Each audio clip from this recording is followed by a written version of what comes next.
जो इंसान दो लोगों के बीच में लड़ाई करवा दे उसे क्या बोलते हैं हम लोग? हमारी आम भाषा में नारद। ठीक है। जिस इंसान को बिल्कुल भी काम करने का ढंग ना हो, फुअड़। जिसको कितना भी डांट लो उस पर कोई असर ना पड़े, ढीठ। जो किसी लायक ना हो, नालायक। भाई आज हम यही तो पढ़ने वाले हैं। हेलो एवरीवन, मेरा नाम है भूमिका चौहान और आज मैं आप लोगों को पढ़ाने वाली हूं वन वर्ड सब्स्टिट्यूशन। जी हाँ, वन वर्ड सब्स्टिट्यूशन क्या है? कुछ भी नहीं यार, हमारी आम बोलचाल की भाषा में हम इन्हें इतना ज्यादा इस्तेमाल करते हैं कि हमें रियलाइज नहीं होता है कि हम वन वर्ड सब्स्टिट्यूशन का इस्तेमाल कर रहे हैं। हिंदी में अगर हम बोले तो इसे बोलते हैं अनेक शब्दों के लिए एक शब्द।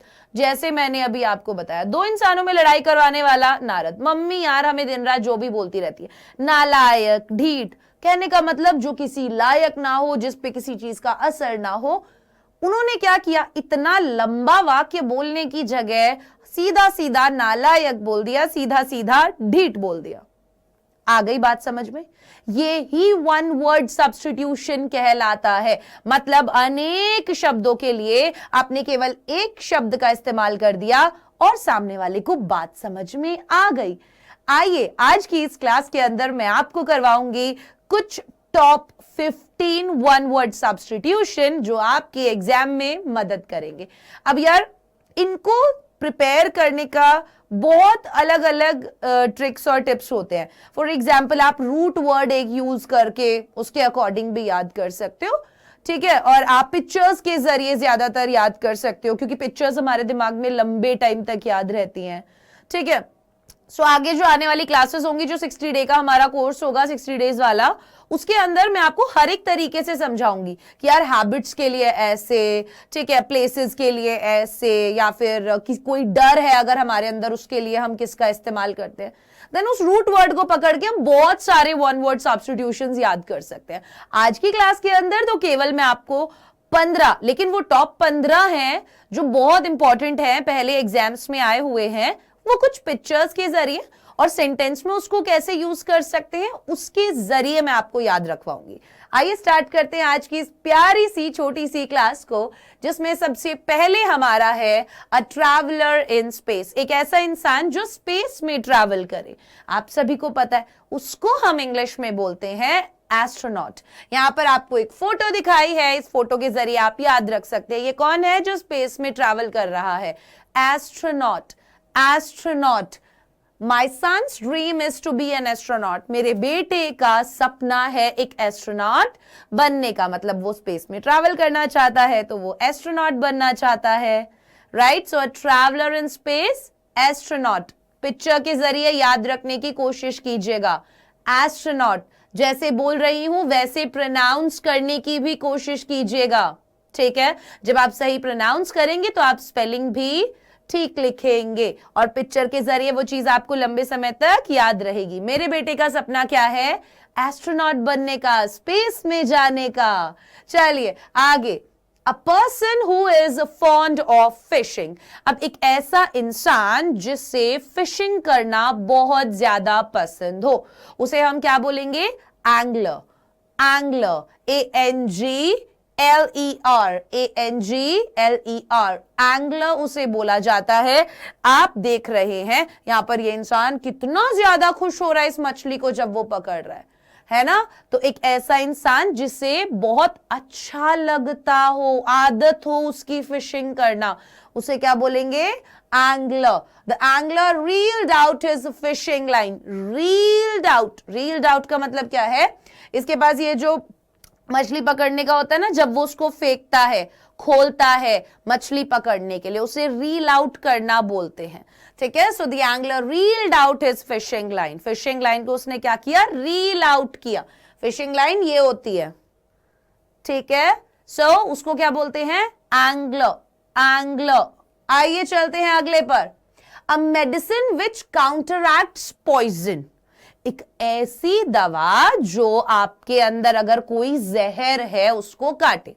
अब लोगों ने जो जहर घोल रखा है जिंदगी में, उसको अगर काटना है तो उन लोगों से दूर हो जाओ। और अगर सच में कोई जहर तुम्हारे अंदर आ गया है तो उसके लिए तुम्हें जरूरत पड़ेगी एंटीडोट। एंटीडोट। यहां पर आप देख सकते हैं ये एक तरीके की क्या होती है, मेडिसिन होती है, जो कोई भी जहरीली चीज अगर आपके अंदर चली गई है उसको खत्म करने में काम आएगी। So there is no known antidote for this poison, की ये जो पॉइजन है ना इसके लिए अभी तक कोई भी एंटीडोट जो है वो लोगों को पता नहीं है। तो एंटी मतलब कोई भी चीज ऑपोजिट, तो जो पॉइजन गया है उसके ऑपोजिट काम करेगी, उसको ठीक करेगी, एंटीडोट। ठीक है, चलिए next, the scientific study of plants and there structure. आप लोग पढ़ते हैं बायोलॉजी के अंदर, है ना, तो जो प्लांट्स की स्टडी होती है उनको क्या बोलते हैं हम, बॉटनी। बॉटनी यहां पर देख रहे हैं ना, उनका स्ट्रक्चर क्या होता है, कैसे वो रिप्रोड्यूस करते हैं, रिप्रोडक्शन का सिस्टम क्या होता है इनका, वो सब जिस पढ़ाई के अंदर हम पढ़ते हैं उसे क्या बोलते हैं, बॉटनी। इसके जरिए ध्यान रखने की कोशिश कीजिएगा, botany. Botany deals with the study of plants, या my favourite subject is botany. कैसे भी आप इसको सेंटेंस के अंदर इस्तेमाल कर सकते हैं। आइए चलते हैं आगे। A disease which spreads over a wide area, एक ऐसी बीमारी जो मतलब कि बहुत ज्यादा फैले। ठीक है, सो कम्युनिकेबल मतलब जैसे कोविड-19 था, है ना, वो कितना ज्यादा फैल रहा था, आप एक दूसरे को टच भी कर रहे हो तो भी फैल रहा है, आपको डिस्टेंस पे रहने के लिए बोला था, है ना, तो वो कम्युनिकेबल डिजीज था, मतलब एक इंसान से दूसरे इंसान में इजीली फैल सकता था, टच करने पर, साथ खाना खाने पर, इसीलिए हमें बंद कर दिया जाता था। So, AIDS is not communicable by food or drink. AIDS एक ऐसी बीमारी है जो नहीं फैलती है एक इंसान से दूसरे इंसान में खाने या पानी पीने के जरिए। ठीक है, चलिए, तो कम्युनिकेबल का समझ में आया। कम्युनिकेशन मतलब भी क्या होता है, संचार, मतलब एक इंसान दूसरे इंसान से जब कम्युनिकेट कर पाए, बातचीत कर पाए। सो कम्युनिकेबल डिजीज मतलब एक बीमारी दूसरी इंसान में फैल पाए एक इंसान से, कम्युनिकेबल। ठीक है, चलो नेक्स्ट क्या है, a person who has done something wrong, एक ऐसा इंसान जिसने कुछ गलत किया हो, उसे हम बोलते हैं कॉन्विक्ट। कॉन्विक्ट, यहां पर ये क्या है, ये मुजरिम है, इसने कुछ गलत किया है, ये गुनहगार है, तो ये क्या है, ये कॉन्विक्ट है। There was insufficient evidence to convict him, कि भाई उसको मुजरिम ठहराया जाए, उसके लिए एविडेंस मतलब इतने पर्याप्त मात्रा में सबूत जो है वो नहीं थे। सो कॉन्विक्ट क्या होता है, कॉन्विक्ट एक इंसान जिसने कुछ गलत किया हो, तो उस इंसान को गलत ठहराया जाए कि उसने गलत किया है, उसके पुख्ता सबूत जो है वो नहीं थे। ठीक है, चलिए अभी तक हमने कौन कौन से वर्ड्स जाने। सबसे पहला वर्ड जो था हमारा वो क्या था, एस्ट्रोनॉट। वो कौन होते हैं, जो स्पेस में ट्रैवल करते हैं। उसके बाद हमने कौन सा वर्ड जाना, कम्युनिकेबल, मतलब कि जो बीमारी फैल जाए एक से दूसरे में। तीसरी चीज हमने वर्ड पढ़ा था बॉटनी। बॉटनी क्या था, प्लांट्स की स्टडी थी, उनके स्ट्रक्चर की स्टडी थी। एक और वर्ड हमने पढ़ा वो क्या था, एंगलर। एंगलर कौन होता है, जिस इंसान को फिशिंग करने का बहुत शौक होता है। तो देखो हमने सारे वर्ड्स को क्या कर लिया, एकदम से रिवाइज कर लिया, जैसे रिवाइज करते गए वैसे वैसे दिमाग में पिक्चर आता गया। एक वर्ड अभी भी रह गया, कौन सा, कॉन्विक्ट, तो हम पढ़ ही चुके हैं, पढ़ा ना हमने, मतलब कि कौन सा इंसान जो मुजरिम हो। एक और वर्ड हमने पढ़ा, कौन सा, एंटीडोट। एंटीडोट क्या होता है, एक ऐसी मेडिसिन जो पॉइजन के अगेंस्ट काम करे। राइट, आ गए सारे वर्ड्स, रिवाइज भी हो गए साथ के साथ, बहुत बढ़िया। आगे चलते हैं। One who believes in fate, एक ऐसा इंसान जो केवल मतलब होता है ना कि अपनी किस्मत पर ही सब कुछ उसने छोड़ रखा हो। ठीक है, उससे लग रहा है कि जिंदगी में जो होने वाला है वो सब पहले से लिखा हुआ है, जो होना है वो तो होके रहेगा, मैं इस चीज में कुछ नहीं कर सकता। उस इंसान को बोलते हैं फेटलिस्ट। फेटलिस्ट, जो फेट में यकीन करे, फेटलिस्ट। ठीक है, जैसे हम में से बहुत सारे इंसान ऐसे होते हैं जो हार्डवर्क में बिल्कुल भी बिलीव नहीं करते। वो सोचते हैं यार पास होना है तो हो जाऊंगा, यार फेल होना है तो हो ही जाऊंगा, है ना, जितने नंबर आने होंगे वो तो आ ही जाएंगे, मेरे पढ़ने या ना पढ़ने से क्या फर्क पड़ता है। बहुत सी चीजों में हम ऐसे बोलते हैं कि अरे ये तो लिखा ही था होना, इसको तो कोई रोक ही नहीं सकता। तो ऐसा इंसान जो कुछ भी ना करे, सिर्फ किस्मत पर सब कुछ छोड़े रखे, फेट में बहुत ज्यादा बिलीव करे, उसे हम फेटलिस्ट बोलते हैं। For example, I guess I am a fatalist, मुझे लगता है कि मैं एक फेटलिस्ट हूं, कि मैं सारी चीजें किस्मत पे छोड़े रखता हूं। ठीक है, तो हमेशा जो वन वर्ड सब्स्टिट्यूशन आप लोग कर रहे हो ना, उसको प्लीज सेंटेंसेस में करने का ट्राई करो। जितना उसको सेंटेंसेस में करने का ट्राई करोगे, उतना ज्यादा तुमको मदद मिलेगा याद रखने में लंबे टाइम तक। और मैं तो कहती हूँ कि पिक्चर्स के जरिए भी आप याद रखो चीजों को। हाँ, सारे वर्ड्स को पिक्चर्स के जरिए याद नहीं रखा जाता, बट जितने वर्ड्स को रखा जाए उतना बेहतर है, क्योंकि वो हमें लंबे टाइम तक याद रहेंगे। राइट, चलिए आ जाते हैं अपने नेक्स्ट वर्ड पर, जो कि है which is difficult to believe। Life में बहुत सारी ऐसी चीजें होती हैं जिन पर यकीन कर पाना बहुत ज्यादा मुश्किल होता है, उसे हम बोलते हैं इनक्रेडिबल। इनक्रेडिबल, जिस पर यकीन ना किया जा सके। और क्रेडिबल क्या हो जाएगा अगर इन हटा दो तो, जिस पर आप यकीन कर सको। ठीक है, कि भाई वो चलेगा या नहीं चलेगा। सो कोई ऐसी चीज जिस पर आपको यकीन, हम बोलते ना इनक्रेडिबल परफॉर्मेंस, फैंटास्टिक, इनक्रेडिबल, मतलब कि यकीन ना हो सके ऐसा परफॉर्मेंस। इंडिया और पाकिस्तान का अभी अभी जो मैच हुआ T20 में, उसके अंदर हमें लगा नहीं था कि हम जीत जाएंगे, बट विराट कोहली का परफॉर्मेंस इनक्रेडिबल था। कहने का मतलब उस पर यकीन कर पाना बहुत ज्यादा मुश्किल था। Right? So the difference between internet and reality is so incredible. Internet और रियलिटी के बीच में डिफरेंस जो कर पाना है, वो हम बोल सकते हैं कि इनक्रेडिबल है, वो डिफिकल्ट टू बिलीव है। ठीक है, इंटरनेट पर कोई चीज बहुत बढ़िया दिख रही है, रियल लाइफ में ऐसी तैसी हो रखी है। राइट, तो ये जो डिफरेंस है उसके ऊपर बिलीव कर पाना बहुत ज्यादा मुश्किल है, डिफिकल्ट है। जैसे हमारे अंदर जो भी कमियां हैं, कमजोरियां हैं, उसको एक्सेप्ट कर पाना हमारे लिए बहुत ज्यादा डिफिकल्ट है, उस पर बिलीव कर पाना बहुत ज्यादा डिफिकल्ट है।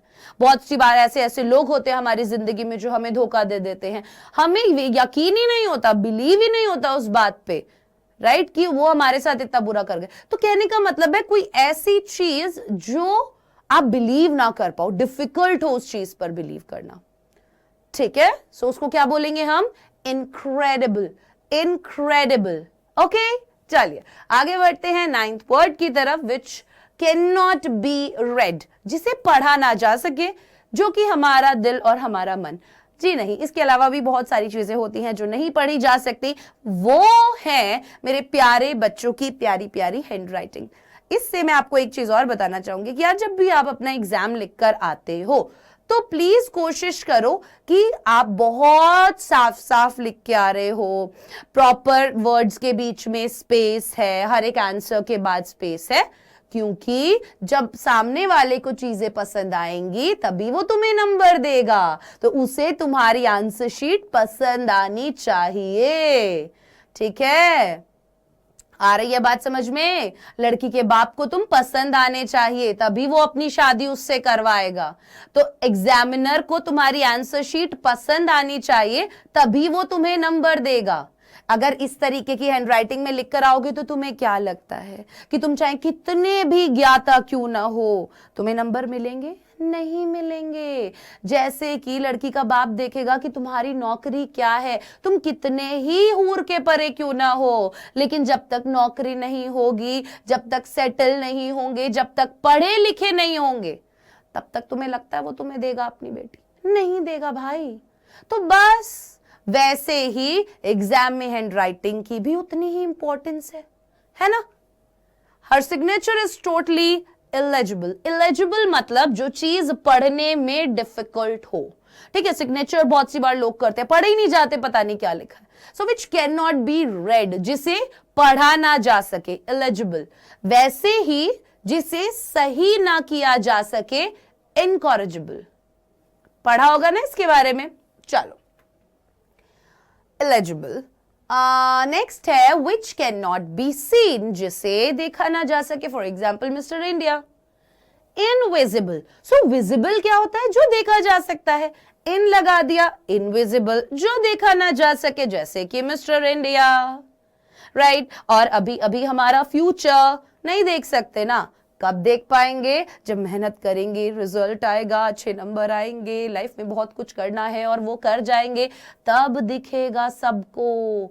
अभी हो सकता है तुम लोगों के लिए इनविजिबल हो, तुम्हें उनके लिए अगर विजिबल होना है तो क्या करना पड़ेगा, मेहनत करनी पड़ेगी। So which can not be seen, जो देखा ना जा सके। बहुत सी बार हम अपने अंदर के टैलेंट को देख नहीं पाते, उस हिडन टैलेंट को देख नहीं पाते, तो वो देखना भी बहुत जरूरी है, ठीक है। चलिए, सो इनविजिबल क्या होता है, जो देखा ना जा सके। He wished that he could make himself invisible, वो ऐसी आशा कर रहा था कि काश वो अपने आप को इनविजिबल कर सकता। समझ में आ रहा है तो कमेंट सेक्शन में बताओ, नहीं आ रहा है तो भी मुझे बताओ। आगे बढ़ जाते हैं, मर्डर ऑफ वन सेल्फ, कोई इंसान जब खुदकुशी कर लेता है उसे क्या बोलते हैं, suicide. Suicide, she committed suicide 3 days later, 3 दिन बाद ही उसने क्या कर लिया, सुसाइड कर लिया, जो कि हम अपनी लाइफ की सबसे बड़ी गलती करते हैं, सुसाइड। कायर लोग करते हैं, जिनसे भगवान ने ये जिंदगी दी और बोला कि इसको जी के आ, तो वो नहीं जी के आया, वो स्ट्रगल्स नहीं देख पाया, वो इतना वीक क्यों हो गया कई कई पॉइंट पर कि उसको अपनी लाइफ जो है वो खत्म करनी पड़ी। ये इलीगल भी है, आप सुसाइड नहीं कर सकते, आप अपनी जान नहीं ले सकते हो, भगवान ने दिया तो भगवान ही लेगा, ठीक है। तो तुम क्या करोगे, तुम इस जिंदगी को जियोगे, कितनी भी प्रॉब्लम्स आएंगी तुम उनको फेस करोगे, ठीक है ना। हाँ, वो होता है कि इंसानों की तरह, वो होता है बहादुरों की तरह जीना, और वैसे ही जीना चाहिए लाइफ को हमेशा।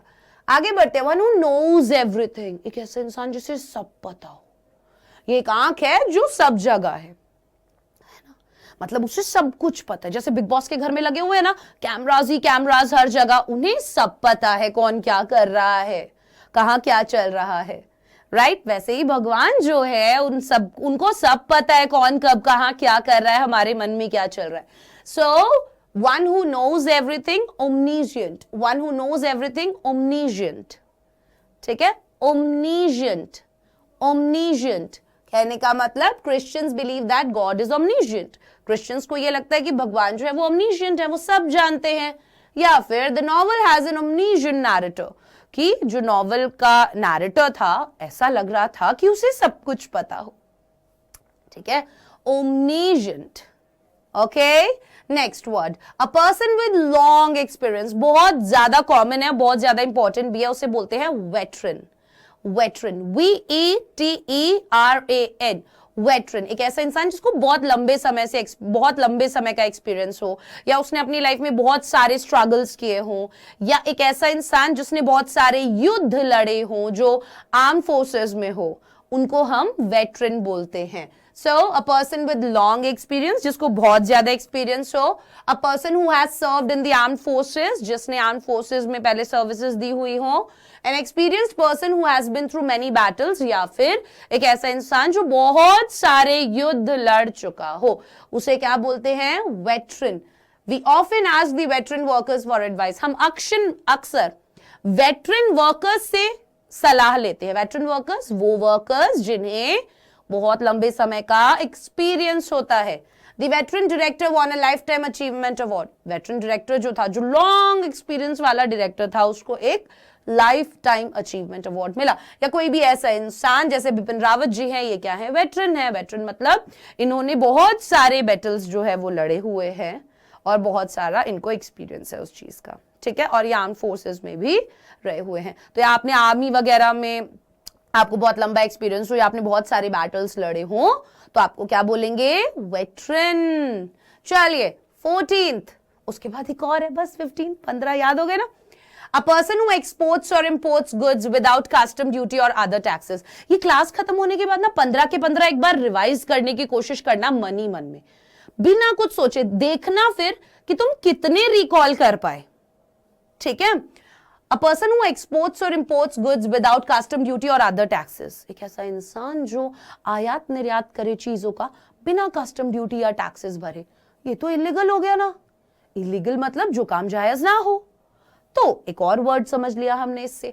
अब इसको बोलते हैं स्मगलर, ठीक है, जो तस्करी करता है, अगर तुम्हें याद हो तो, ठीक है। तो कुछ किसी भी सामान के जब आयात निर्यात आप लोग कर रहे हो, आप लोगों ने देखा होगा लोगों के भाई पेट काट काट के अंदर भी ड्रग्स डाल देते हैं, उसको पैक कर देते हैं, ठीक है, और उनको फिर भेज देते हैं। तो ऐसे भी स्मगलिंग की जाती है, जैसे सक्सेसफुल ऑपरेशन कार्टन बॉक्स 198।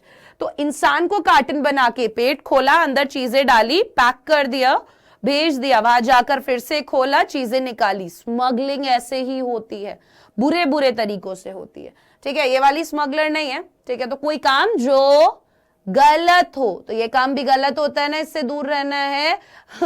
वैसे एग्जाम्पल के लिए समझाया ताकि याद रहे। स्मगलर जो आयात निर्यात करे किन चीजों का, किन्हीं भी चीजों का, लेकिन बिना किसी कस्टम ड्यूटी या टैक्स को भरे हुए, ठीक है।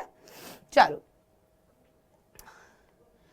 Last one is a person who is womanly in his habits, एक ऐसा इंसान जो थोड़ा वुमेनली हो अपनी हैबिट्स में, मतलब एक लड़कियों वाली उसकी थोड़ी सी हरकतें हो। जैसे ये लड़का है, इसको हम क्या बोलेंगे, एफेमिनेट, एफेमिनेट, एफेमिनेट, ठीक है। यहाँ पर ये लड़का है बट ये मस्कारा वस्कारा लगा रहा है, तो हम क्या मानते हैं कि ये लड़कियों वाली हरकत है, लड़कियां करती हैं क्योंकि यूजुअली ये काम, राइट। जैसे हमारी मम्मी बोलती है ना, हम ऐसे पैर फैला के कभी सोफे पे ऐसे बैठे तो कहते क्या ऐसे लड़कियां ऐसे थोड़ी बैठती है, लड़के बैठते हैं ऐसे, बोलते हैं ना। ये सब चीजें से है उल्टी, कैसे भी बैठो, कुछ भी लगाओ, क्या फर्क पड़ता है, कोई फर्क नहीं पड़ता। Do whatever you want, live the way you want, doesn't matter, but life में कुछ करके दिखा दो बस लोगों को, ठीक है ना। एफेमिनेट। सो आज की इस क्लास के अंदर मैंने आपको पढ़ाए 15 ऐसे टॉप 1 वर्ड सब्स्टिट्यूशन जो आपके एग्जाम में आ सकते हैं। इनको भी क्लास के बाद रिकॉल करने की कोशिश करना अपने दिमाग में ही। कोई अगर समझ में नहीं आया तो प्लीज मुझे कमेंट सेक्शन में बताना। Bye bye, take care and all the very best.